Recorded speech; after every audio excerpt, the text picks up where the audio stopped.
চলো তোমাদের সাথে হাফ চিলি চিকেন রেসিপিটা শেয়ার করি।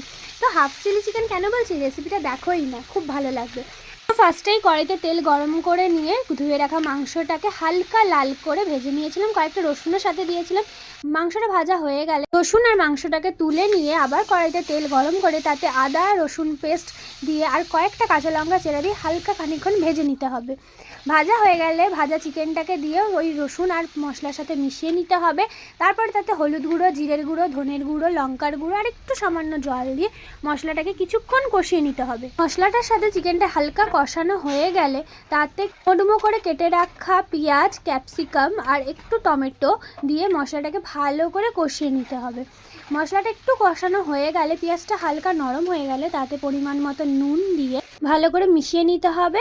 তারপর 1 চামচ টমেটোর সস আর 1 চামচ চিলি সস দিয়ে আবারও ভালো করে মিশিয়ে নিতে হবে। মশলাটা থেকে হালকা তেল ছেড়ে এলে তাতে একটু সামান্য চিনি দিয়ে পরিমাণ মতন গরম জল দিয়ে ভালো করে ফুটিয়ে নিতে হবে যতক্ষণ না মাংসটা সেদ্ধ হয়ে যায়। দেন তারপর একটু গ্রেভি রেখে মাংসটাকে নামিয়ে দিতে হবে। তো তোমাদের কেমন লাগলো রেসিপিটি অবশ্যই জানিও, ভালো লাগলে লাইক কমেন্ট শেয়ার করে চলো, টাটা।